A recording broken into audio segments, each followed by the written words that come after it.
Please welcome founder and CEO of Wehrhafte, Avrum Rosensweig.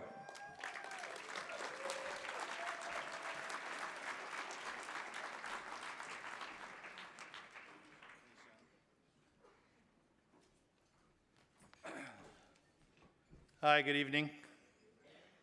I'd like to thank my dresser, firstly.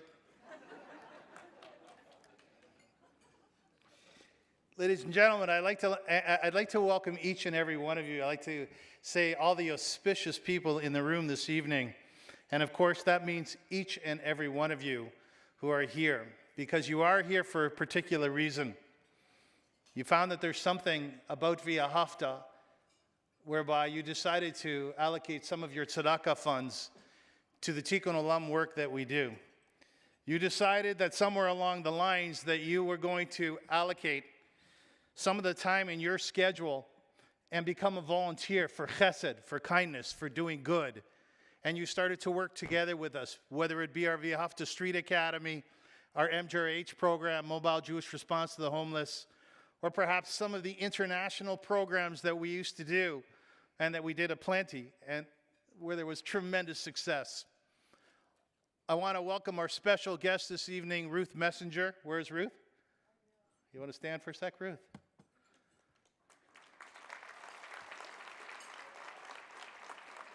You know, when you get into any industry, you start to hear the buzzwords and you start to hear the buzz names and you start to hear the individuals, the people who are the movers and shakers. And when I first started Wehrhafte 20 years ago, I was actually in the second year in, I heard the name Ruth Messinger.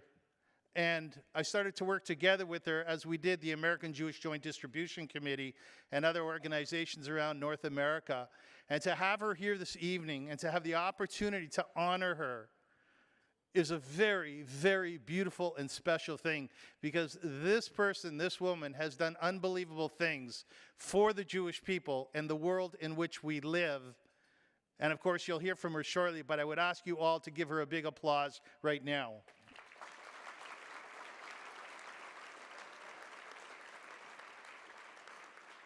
Ladies and gentlemen, life can be very tough. We all know that. I lost my dear mother last December. In fact, this is probably the first Starry Nights. This is the first Starry Nights that she has not been at. You may remember her. She was very vivacious, and she would walk around saying, "That's my son." She's not here this year, and I miss her dearly. And I'd like to dedicate my words to her memory. And perhaps to you who are here this evening, if you've lost a loved one, then we'll dedicate it to them as well. But I'll tell you something that she found very special and that I find truly, truly important to we as the Jewish people, we as Canadians, good people at our core, individuals who practice Tikkun Olam, people who subscribe to the Torah pasuk, the line in the Torah that says, "V'ahavta l'recha kamocha," that one should love their brother and their sister as they love themselves. This is the fundamental pillar of which Judaism stands upon. When one asks you, what is it to be a Jew?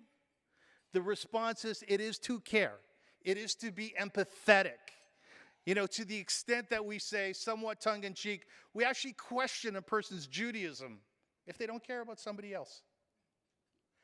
Tonight, we are especially honored to have people in the room whom we call in the industry clients, but they are our friends. They are people who have given us the opportunity to express the chesed, the kindness, the goodness that emanates from our soul as Jews. They are people who have gone through our Wehrhafte Street Academy. They are individuals whom we have met on the street. They are people who have won our creative writing contests, and they are very courageous, and they are very brave. I would ask, please, those individuals whom we have worked with over the last few years, some of whom will be speaking this evening, to please stand.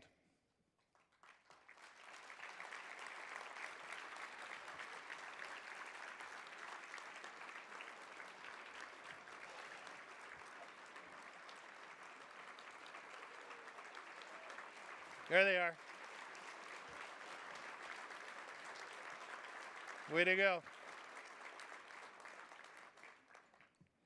20 years ago, I was sitting by the phone and I was thinking to myself, okay, we're an incorporated organization. We have our letters patent. What do we do now?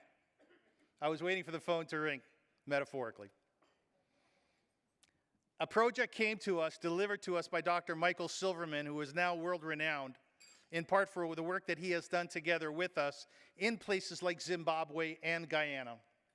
And he said, you know, Avrum, we have the opportunity to put together medical teams and to take them to Guyana, South America, the second poorest nation in the Western Hemisphere after Haiti. I said, sounds good, let's do it. Those were the days when I could say yes. And in fact, what we did was we put together a team of doctors and nurses and pharmacists and OTs and specialists in different areas. We went to the Jewishly owned pharmaceutical companies such as Apotex and Nova Farm. I know that, by the way, Michael Dan is here tonight. I don't think Leslie is here. Michael's been a very big supporter of ours. And we said to them, we want to travel to Guyana to help these individuals who are in need, who get about $1 worth of medical care a year. And they said yes. Soon enough, we were able to patch together this sort of motley crew of people, figure out, as one does in the pioneering days of such a venture, how to get this group down to Guyana, how to get them into the rainforest of Guyana, how do we transport them from one place to another, being that transportation in Guyana happens on the rivers, mostly, of Guyana. And ultimately, we arrived there. And we set up our clinics. And if you want to know what those clinics look like, think about the show MASH. They were mobile. They were mobile. We would go into schools. Dr. Gordy Arbus is here tonight. And in fact, his wife is the chairperson of Starry Nights. And Gordy went with us to Guyana, right? And we set up clinics in schools so that the desks were beds that people could lie down on. We used sheets so that somehow individuals could have their privacy. And there we were, a bunch of Jewish medical personnel, trying to figure out the best way of creating a hospital, if you will, in these environments, which we know as the rainforests. And the story really was the mothers and the fathers who would walk for miles and miles, sometimes with a little child here on their hip, sometimes with another child here on their hip. And they would come because they had heard that Jewish doctors were in their country there to help them. And they came, and we did help. And one of the interesting things that happened was we went to Chat, the community high school here in Toronto, and we said to them, why don't you get your students to have a Flintstones Day? And anybody who dresses up like Fred or Betty can bring a bag full of vitamin A's, of which we can repackage and send down to Guyana. Why? Because there's a vitamin A deficiency in that country, which we don't experience here. If one has a vitamin A deficiency, they can, God forbid, lose their sight. They can, God forbid, lose their lives. So they did that. And there we were handing out these bags of Flintstones vitamins to little children in the rainforest of Guyana, enough to take them through the next year so that these little ones, these precious little treasures, these gems, we know we have children, we know what that means, that their sight could be saved, and sometimes their lives could be saved. In that same year, ladies and gentlemen, we went to Zimbabwe and we started to work on HIV/AIDS, and we worked at the Howard Hospital together with a number of different doctors and nurses and, again, medical personnel, some of whom are in this room tonight. You might have remembered the conjoined twins that were delivered at the Howard Hospital, that ultimately they were brought here by the Herbie Fund and Sick Kids, and how they were separated. And there was a documentary that was on CTV last night, and I think tonight as well, about how those little kids are doing. As a Jew, as someone who is passionate about chesed, about tikkun olam, imagine that each and every one of us has played a role in giving these children a life. What more can one ask for? What more can one ask for in their own lives than to say, I gave that person independence? They're able to run by themselves. They're able to run independently of their brother. What we do here, ladies and gentlemen, is Jewish. Caring is Jewish. Empathy is Jewish. Our history is very, very rich. What we do presently is unbelievable. You may have heard of the V'ahavta Street Academy. This is a school that we run in tandem with George Brown College, 3 sessions a year. We actually have students, I believe there's about 15 to 20 students per session who come and they learn about life skills. And they learn about things that you and I might take for granted. And we're taking a look at the measurables, and the measurables are unbelievable in terms of what we are accomplishing. We are so, so grateful to all the different foundations who have become involved in our V'ahavta Street Academy, like the Israeli Foundation, like the Kerr Fund. These are only a few of the programs of which we are running and of which we are showing success. I only have a couple more minutes, but what I want to say is that our future is very, very promising. We all hope, I think I saw Gary write this in the program, of which is on your table this evening. Gary said, hopefully one day our doors close down, and he's 100% right. We look forward to when there's equity everywhere in the world. But until then, there are other programs that we are about to launch. The Meal Box program, which you can read about in your program. My Toronto. The Enhance a B'nai Mitzvah program. A VSA enhancement, and the list goes on. And people are watching us, and they're saying, you know what, you guys are doing a good job. In fact, to the extent that only a few weeks ago, we got an email from Imagine Canada. Imagine Canada is a nonprofit organization in Canada that gives a stamp of approval to those organizations that are doing things properly. We are proud to announce that V'ahavta has received accreditation from Imagine Canada.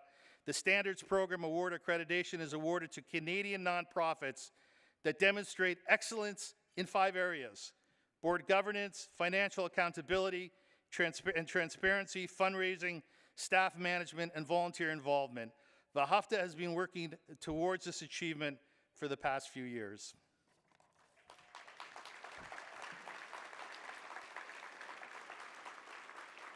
In conclusion, Leonard Cohen, Zachrenu Livracha, said the cracks is where the light shines through. And that is very, very true. When you take a look at the V'ahavta staff, when you take a look at the V'ahavta board of directors and those who have been involved over the last 20 years, every single volunteer who has walked through our door since 1996 to 2016, these are superlative individuals. Like I said at the top of my speech, people who care deeply about the world in which we live.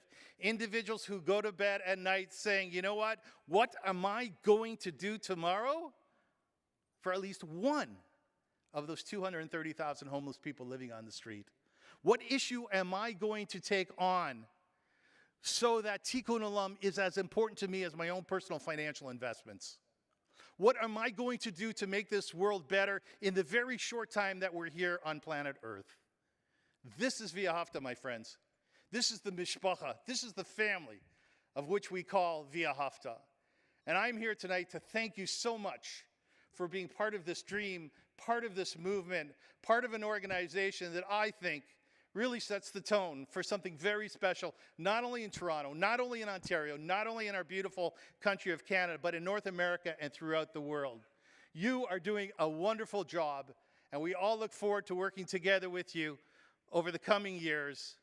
And one thing I would ask you to take with you, if anything, when you leave this evening, is remember that it's you who's making the difference. That Margaret Mead said, never ask if one person can make a difference. Indeed, that is how everything starts. Goodness always trumps evil. Thought I'd throw that in there. And in fact, that is what we have here tonight. It is that Jewish sense of caring, that Jewish sense of love, that commitment to V'ahavta l'reacha et kamocha. And I thank you so much for being an inspiration to us, and hopefully we will continue to be an inspiration to you. Thank you so much.